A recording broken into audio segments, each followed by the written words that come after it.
This screencast is for the MSDS 7330 File Organization and Database Management course. The group members are Jason Cessna, Michael Crowder, Gerardo Garza, and Leticia Valadez. This cast is going to introduce Apache Spark and provide instructions on how to install and use it. Before we begin, we have to ask, what is Apache Spark? Apache Spark is a solution for big data, a solution with high speed to capture, process, and analyze vast amount of unstructured data in real time. It is the latest platform iteration to work with big data.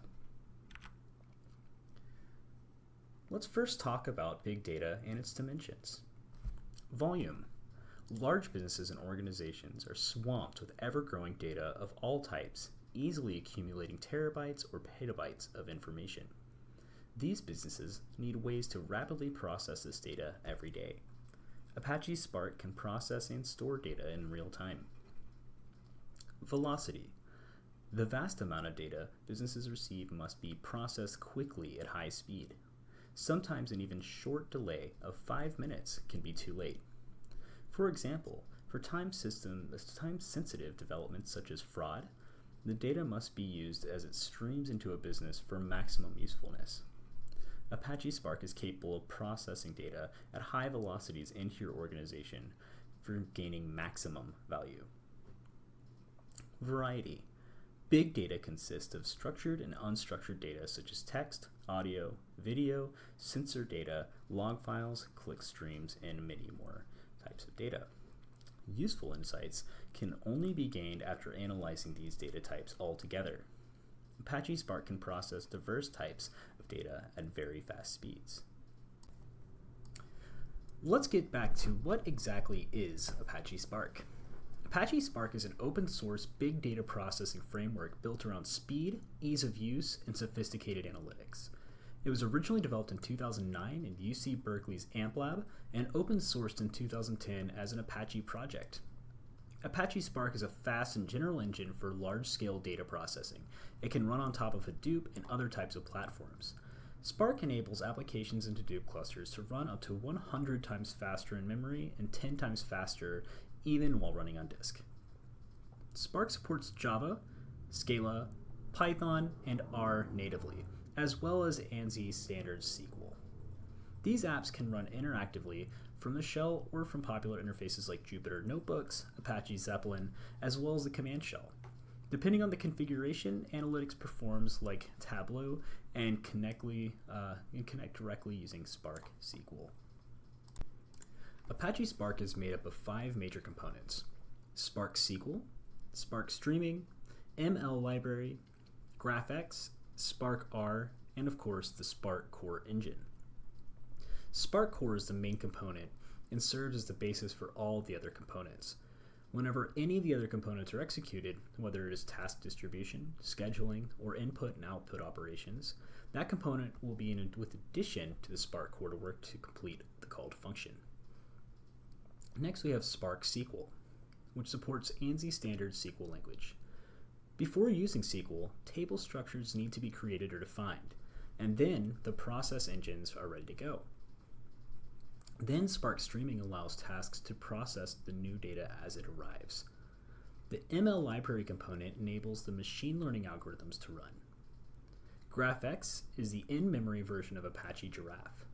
GraphX is based on data frames and is not a true graph database implementation. Spark R offers an interface for connecting to the Spark cluster from the R statistical packages. This package provides distributed data frames which are comparable to data frames in R, but uses Spark for distributing them on the cluster. So how does Apache Spark work? It works via RDD, a resilient distributed dataset, the lowest level API for working with data in Spark.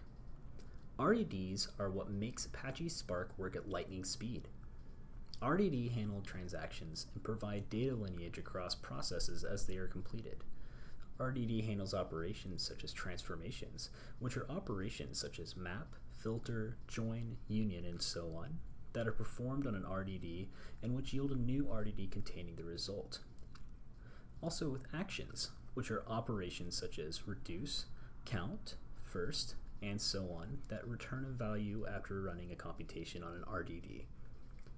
These are the elements combined to create a faster parallel processing mechanism than Hadoop's MapReduce. The core can be accessed through various other languages such as APIs like with Java, Python, Scala, and R.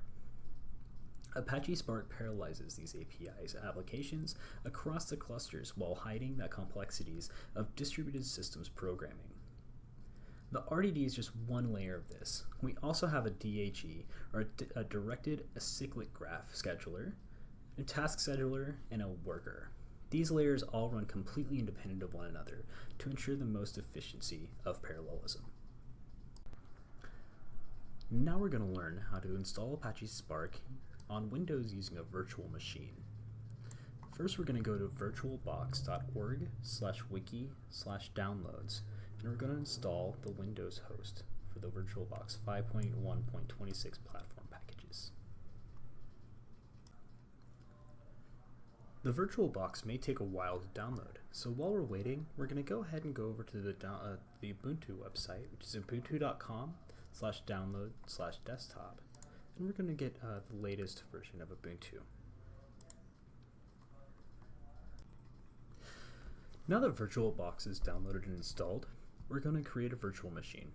In order to do so, we need to open our Oracle VM VirtualBox Manager and select New. We're going to name it.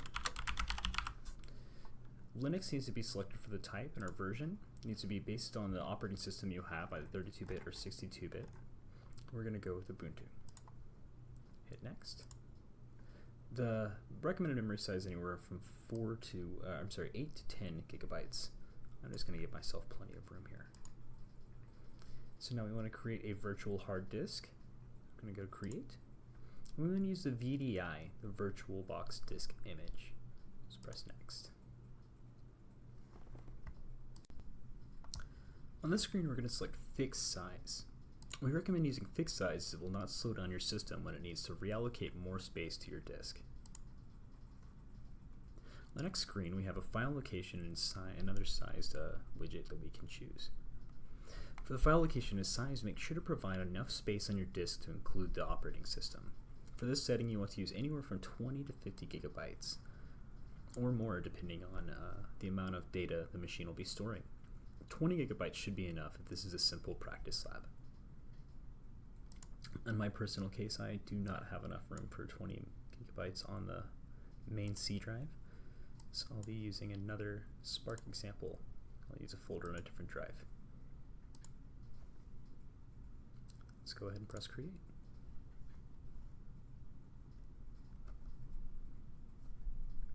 This should take a few seconds, so we're going to go ahead and skip ahead to the next part of the tutorial. If you have reached this screen, then congratulations, you have created your first virtual machine. The following optional settings are recommended for better performance on your virtual machine. So what we're going to do is we're going to right-click the machine and click on Settings. From here, we'll select System. And from System, going to, depending on your machine, your physical machine, the Spark system's processing weight, you might want to allow your virtual machine to access more CPUs. Maximum of the grade should be a happy medium.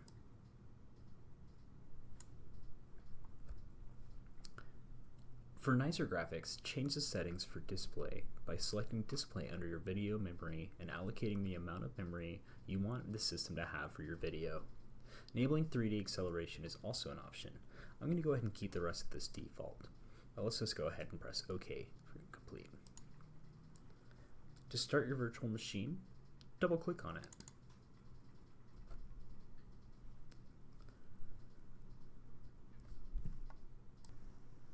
The first time using this machine, it will ask you to select a startup disk. To do this, click on the folder icon and browse to the location of the ISO, in this case Ubuntu, and select the ISO file. I put mine in the same folder that I had the Spark example where we created the virtual machine. Now we just go ahead and click Start.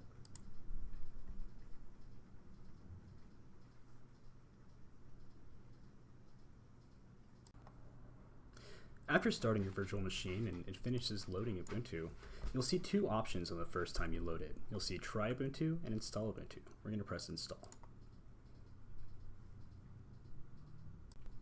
We recommend using download updates while installing Ubuntu. This will save time after installation. No need to install third-party software for this example. So let's just press Continue.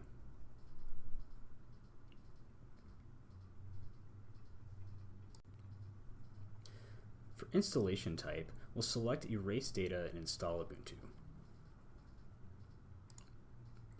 Please note this will only prepare the virtual disk, so set up previously, and will not erase any information on your physical machine. Let's press Continue.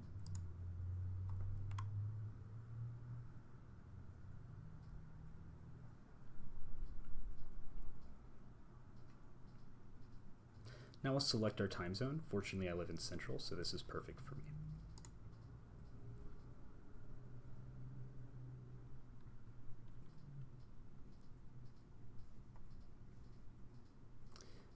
Obviously, this is going to be in English. Let's see if I can get this slightly larger. So we're going to press Continue. Now it's going to ask you to enter your name, computer's name, a username, password, and confirming it. So my name is Jason.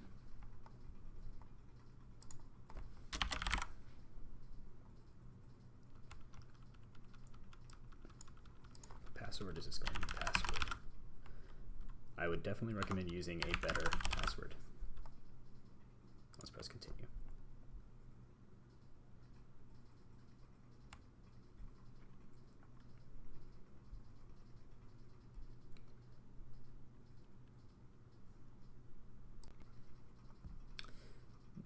As this finishes, you'll see a screen. Welcome to Ubuntu, or it describes the features. If you'd like to read through them, press Next. But I'm going to go ahead and skip through this and continue to the next part of the tutorial. Ubuntu is now finished installing, so it prompts you to restart your machine, so we're going to go ahead and do that right now.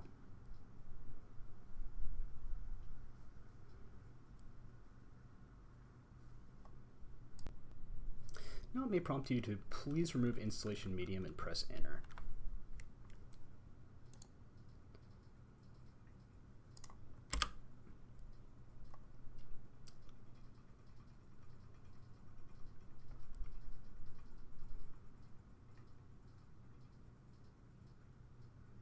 As you can see, we didn't have to do anything, it automatically did it for us.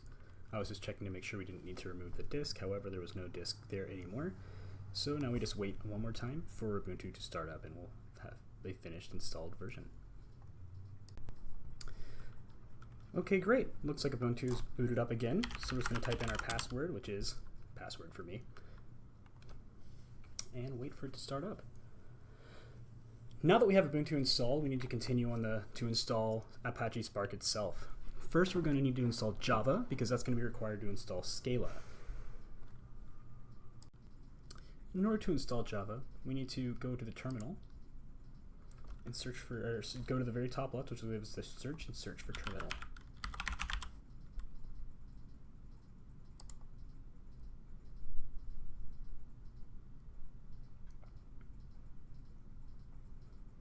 Now that we're in terminal, now first we need to get the updates once we're in the terminal. To do this, we need to type sudo apt-get update and just press enter. Then we need to type in our password. If you're new to Linux systems, it doesn't actually show how many characters you typed in for your password, so don't be alarmed by that. And now we wait for this to install. I'm going to go ahead and skip ahead to the next step. The update will be finished downloading whenever you see the your name that you chose in that your name -virtualbox again. So now that we've done the updates, we need to actually install Java. So very similar, we're going to go sudo apt-get install default JRE and hit enter. Now this will prompt us to either say yes or no to continue. Just type Y, press enter.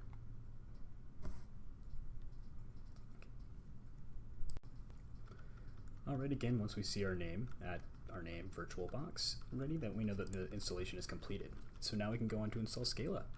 So again, we're going to type sudo apt get install Scala. Very simple. As you can see, this is one of the reasons why Linux is so popular. Again, we're just going to press Y to continue and let it download. Once that finishes, we want to make sure that it was installed properly. So we can type scala-version to confirm the installation. And we see that we have 2.11.8, which is the newest version. So now we can go ahead and do the main deal and install some Apache Spark. In order to do this, we won't be doing it in the terminal. We can actually go to the browser, which Firefox is the default for Ubuntu. We can open this up. Once the browser is open, you can just go to the website spark.apache.org and then hit the downloads button. It'll be in the menu on the top. Then we're going to confirm just everything that we want. It's 2.2.0, that's the most recent, that's what we want. Pre-built for Apache Hadoop 2.7 and later, that's also what we want, and we want a direct download. And so we have a link right here that we will be clicking on.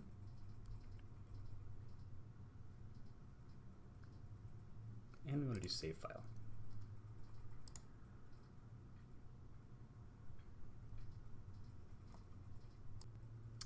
Once the file is downloaded, we want to move this to our home folder. So we're going to press open containing folder.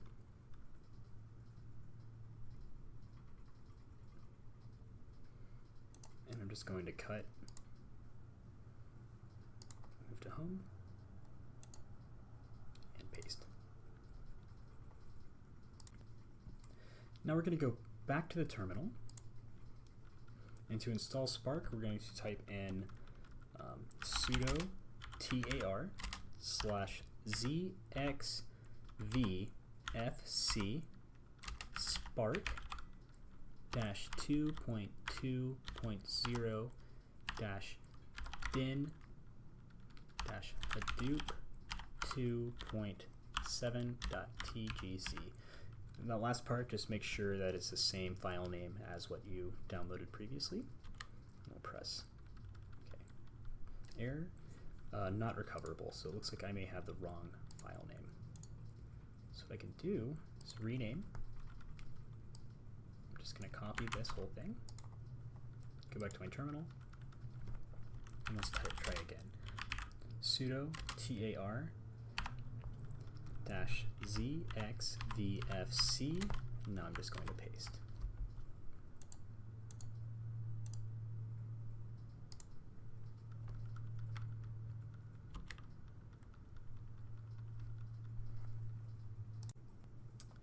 If you run into the same error I did, then you can try another approach. Right now we're going to try tar xvf and then go ahead and paste the name again.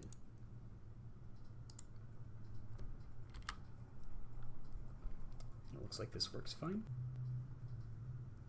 Okay, now that the installation is complete, we're going to open Spark. So we can type cd, and I'm going to paste this again. Only now I'm going to get rid of the TGZ. We're just going to keep the 7, and then press enter. Now that we're in it, we're going to type cd bin. Now that we're in the bin, we can type /spark-shell, and this will start Apache Spark.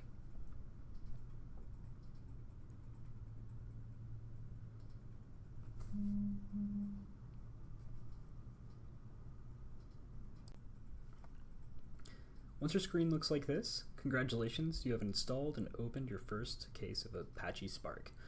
Now we're going to continue with an R example on how to use it. To start with the R tutorial, we need to actually get R installed on Ubuntu. It's very, very easy. I already did it on this one, but I'll just show you the code that you need to type in. Just sudo apt/get install r-base. Press enter and it'll install. To open R after it's installed, you can just do capital R, press enter. And now we're in R. So let's continue with the tutorial from here now that we have R loaded.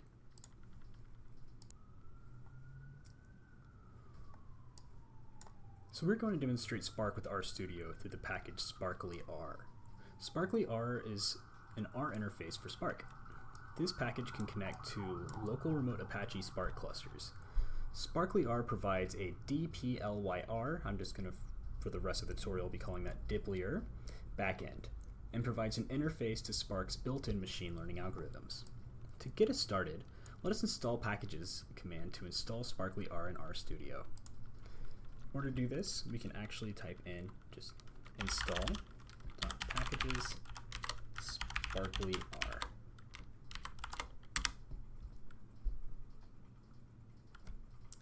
Going to press yes. Yes.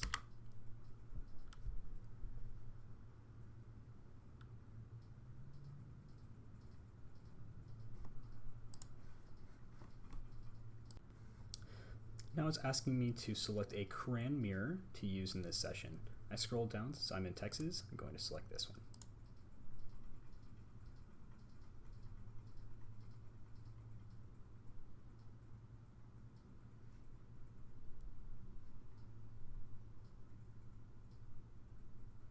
And then it begins to download.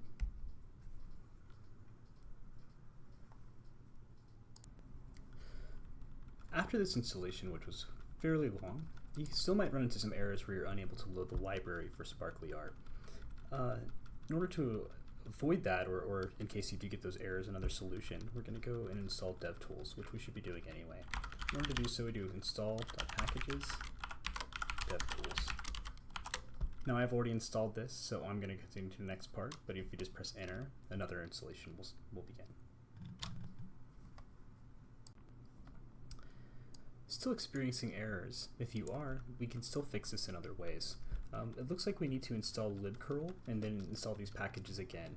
In order to do so, we just go back to open a new terminal, do sudo apt get install libcurl 4-open ssl-dev, then libssl dev. Type in our password. And then this will install. It will then prompt you again for yes or no. Type in Y and enter. Now that the curls have been installed, we're going to go ahead and reinstall the packages for DevTools. So just install.packages DevTools.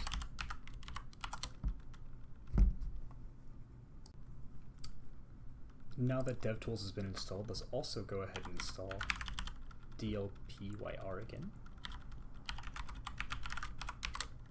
I'm sorry, dplyr, dplyr. That's the reason I wanted to call it dplyr.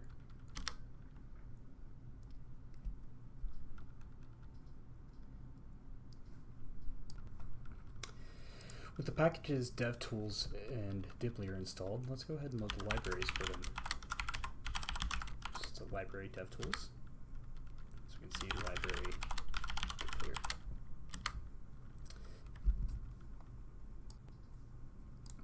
Now let's try to install the SparklyR package through the DevTools. In order to do so, we need to go DevTools, install _GitHub, and then in parentheses RStudio SparklyR.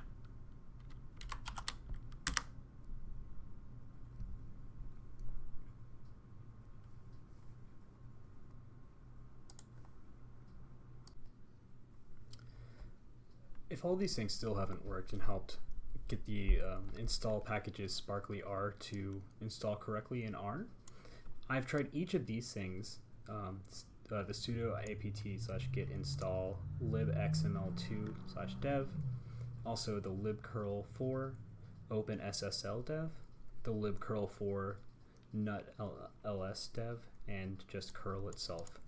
And afterward I was able to install SparklyR in R much better. So after you do those things, if you're still having trouble before, let's continue, and then you can type in install packages SparklyR, and it should work. I went ahead and installed that, and I also installed DevTools, again, and now I'm going to install my dplyr.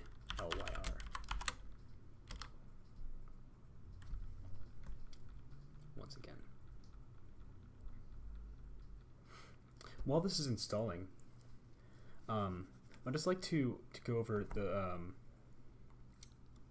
exactly what's going to be happening here. So SparklyR is an R interface for Spark, as I said previously. The package can connect to local remote Apache Spark clusters. SparklyR provides a dplyr at backend and provides an interface to Spark's built-in machine learning algorithms.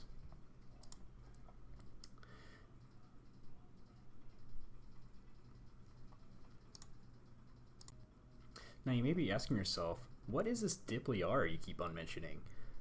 Well, dplyr is an R package for working with structured data both in and outside of R. Using dplyr as an interface to manipulate Spark data frames. This gives us the ability to select, filter, and aggregate data, perform joins on data frames, and collect data from Spark into R. So with that little dplyr background, let's get into the SparklyR tutorial. This tutorial deals with a dataset from the Social Security Administration looking at the popularity of baby names through the time in the United States. It can be found in the SparklyR website, https://spark.rstudio.com/examples.html. To get started, let's go ahead and load our libraries into R. We're going to load SparklyR first.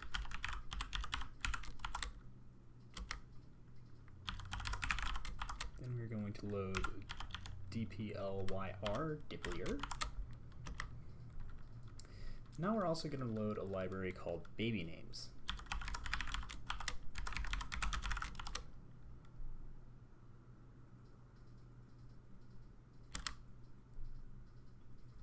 Oh, there is no package called baby names.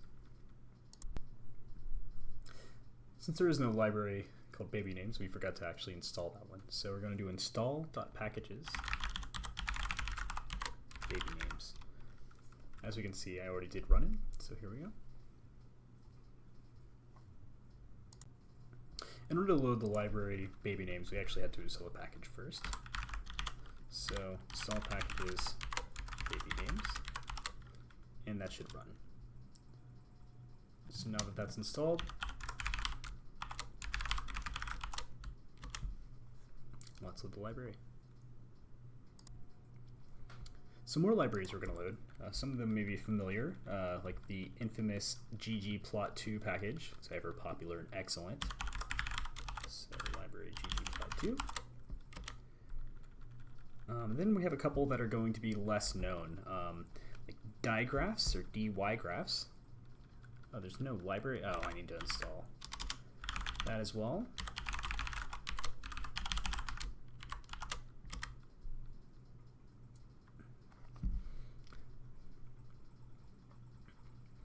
So we also have, the next thing I'm going to be installing is digraphs. The digraph package is an R interface to the gygraphs JavaScript charting library. This gives yourself or users the ability to interact with data through zooming, panning, highlighting series data. This package also has seamless embedding with R Markdown. Another package we're going to be using is the RBokeh, or Bokeh.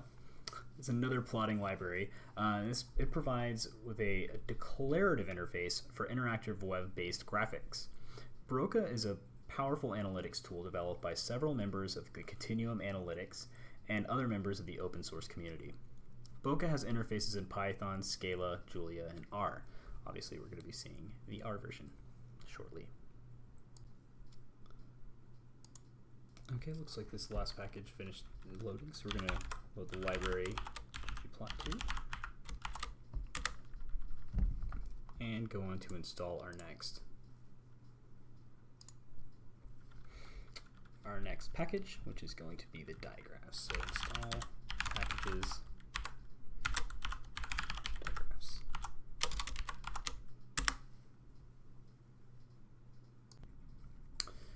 Once it's complete, again, just go load the library for it.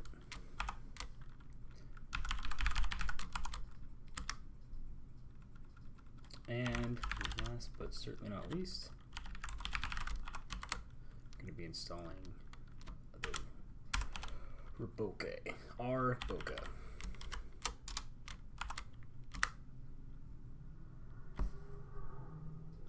Oh, I forget. Yeah, it needs to be lowercase. Alright, it's lowercase. Looks like we are good to go and installing. Now we just need to add the library for it.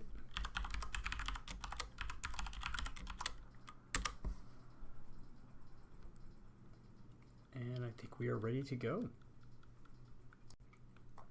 Now that we have all of our packages loaded, let's connect to Spark. Simply use the command spark install 2.2.0, which is the version that we're using, and R should do the rest. Now that that installation is complete, we can actually begin with getting the data frame set up. So to start, let's do SC, it's going to be our Spark connector, master equals local, version equals 2.2.0.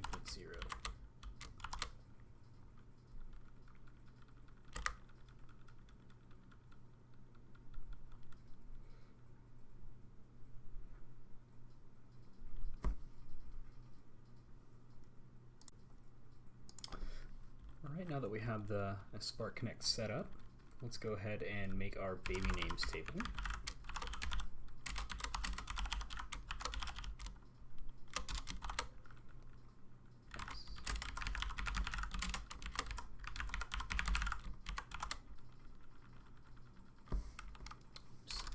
Misspell there.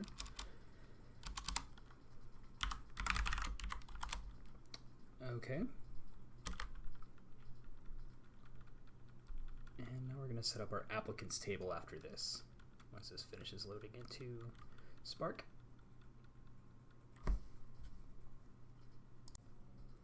And from here we're going to go straight into the plotting to take a look at this code. From here we're going to take a look and go straight into the plotting. The code is going to produce our interactive graph through digraphs package. We also use some dplyr here as well. So to start, we're going to go with births yearly, applicants table, then percent greater than percent. Now we'll have mutate male equals if else sex equals m. Make sure that's the conditional equals, not the setting equals with the two equal signs next to each other. And all 0 female equals if else sex equals f, and all 0 percent carrier sign percent group by year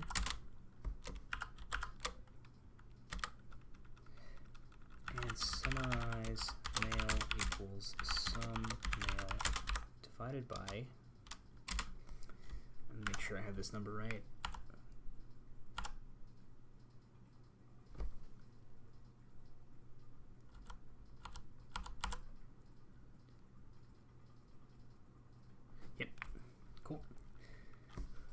that is 1 million, I believe. Yeah, 1, 2, 3, 1, 2, 3, 1 million. And female, sum female divided by 1 million as well.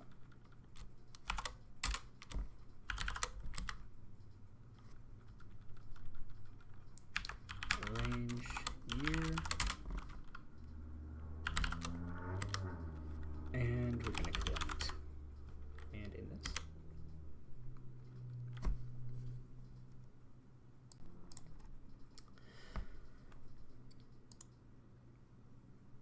Okay, now we're going to do the same thing, both yearly.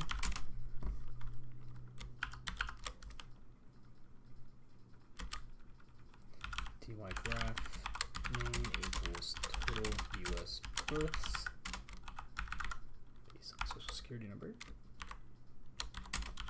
Ylab equals millions.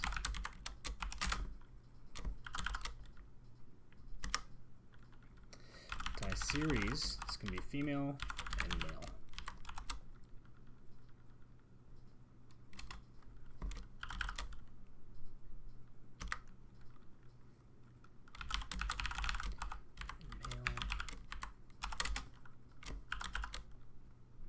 Apologize, there seems to be a little bit of a lag and a delay between my typing and what is actually occurring, so it is slowing us down a little bit, but bear with me. Stacked graph equals true. And lastly, die range selector height equals 20. And we'll go ahead and submit that.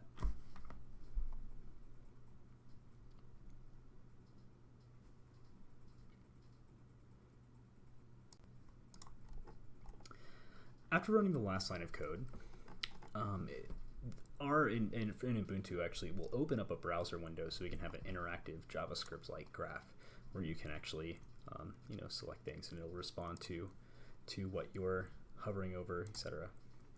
And if you see in the top right, it'll show the ratios here from 1997, 2000, etc.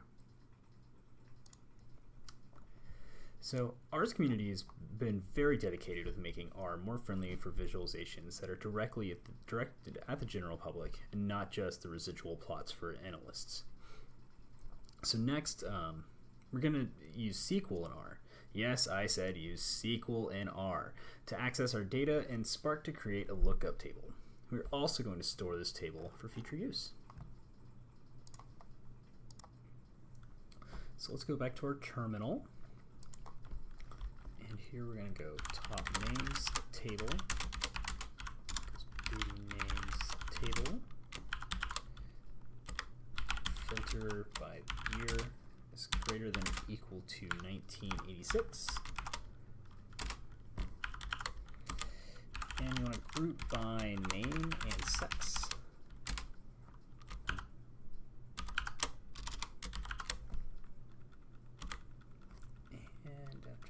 Summarize our count equals as numeric sum of n. Make sure we close all those parentheses correctly. Okay, I think we look good. So then we're going to filter again. Our count is greater than 1,000. And we select name and sex. Very SQL looking, right? Okay. So now I'm going to do filtered names table. Names table. Filter the year is greater than or equal to 1986.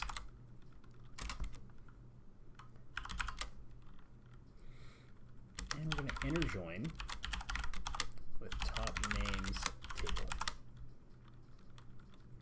And we're going to submit this. Joined by C, sex, and name. Beautiful. Look at that. It even gave us a little bit of R tidbit afterward. So now we're going to nearly names table. Filtered names table. Okay. This time we're going to group by the year, name, and sex. And we're going to summarize this count equals as numeric sum of n. Through parentheses. Beautiful. Oh, no, actually, this is the last line of this. Okay. So now we need to do SDF register yearly names table. This will be called yearly names. And now we're going to make a cache table for for Spark as soon as this finishes. Okay, and here we see the results from what we've done so far, but obviously with more rows, but we are starting to get a table. So now we need to do table cache.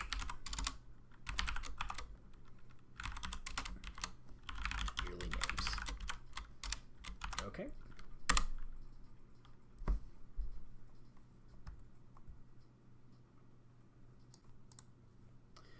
We continue the SQL adventure into identifying the top 5 in female names.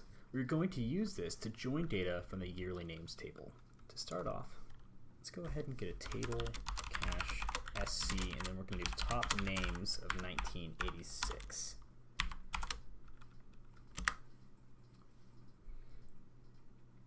Okay.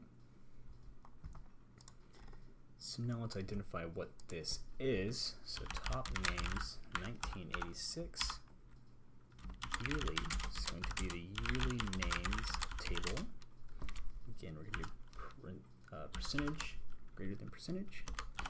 Enter join select top names 1986 table sex name.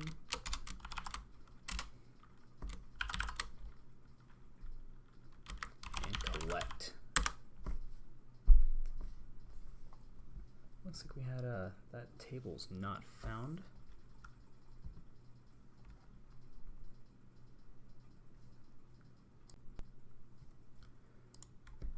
Oops, it looks like earlier in the code we had a mistake because we were using top names 1986 instead of just top names table. So let's go ahead and rewrite this code. So top names 1986 yearly. It's going to be yearly names table. And we're going to do an inner join.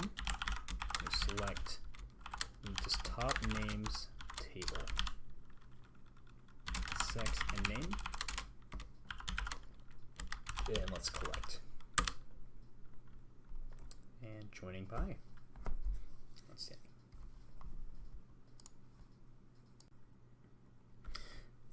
We have more script that will create a similar data set with names from 2014. One last demonstration will show us what the most popular shared names are for both male and female from 1880 to 2014.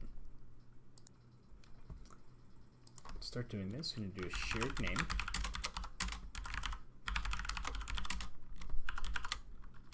And we're going to mutate male if else, sex equals m, and 0, female equals if else, sex equals f, in 0. And we're going to group by name. And we want to summarize with male equals as numeric, sum instead of n, we're going to do male, female equals as numeric, sum female, count equals as numeric, this time sum of n, and we want average year equals round, as numeric, sum year times n divided by sum of n 0. And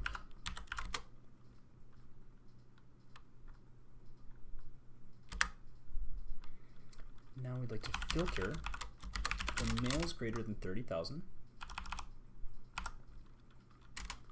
and female to be greater than 30,000.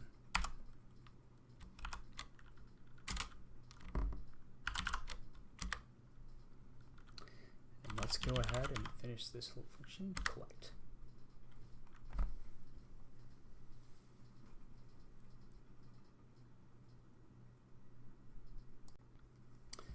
Now that is finished collecting, let's go ahead and do the next part where we're going to do figure width equals null, height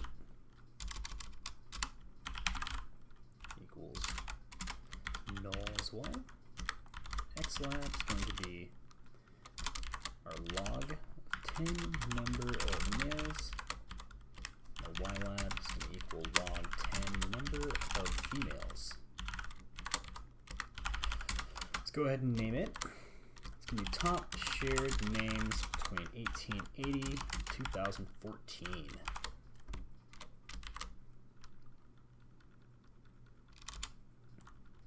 Oops, sorry. A little. There we are. And let's go to the next line. So ly points is going to be log 10 male, as you may have predicted based on the name, and log 10 female. Data equals shared name. Color is going to be average year. Size equals scale. Square root of our count. And you want to hover, so list, name, male, female, and average year. Legend we do not need. Let's go ahead and call that false. Oops. Ly points, I'll go ahead and correct that off of the tutorial and we'll see the results. So what we did here is we created a variable for our graph with the baby names table. We then used the SQL to group by name and do some counting. We used the Bokeh to visualize the data from the query in an interactive scatter plot that will show the most popular names by the scale of the dots. After we ran this, it actually brought up in the browser again this scatter plot. And there's wonderful examples here just to show like the name Kelly. If you hover over it, it is interactive, so it shows that the name Kelly had 81,318 people, males named Kelly, and females 469,917 females named Kelly, with the average year being 1976. Go to the male side. Willie, for instance, has 448,091 males named Willie, and although I personally have not met a female Willie, apparently there's 146,134 with the average year of 1938. Terry, males of 421,000, females 97,000, the average year 1960. You see some of the smaller ones as well, like Kendall, which males 333,000 versus the females 54,000. And the average year 1994, a little more recent. So this is a pretty cool graph, and I was to think that we did this just now using R, some packages installed so we can have some interactive graphs as well, all powered by Apache Spark. This demonstration ends our tutorial on Apache Spark. I hope you enjoyed the tutorial so far, and I wish you luck on your endeavors with big data, number crunching, and cluster computing. Have a good one.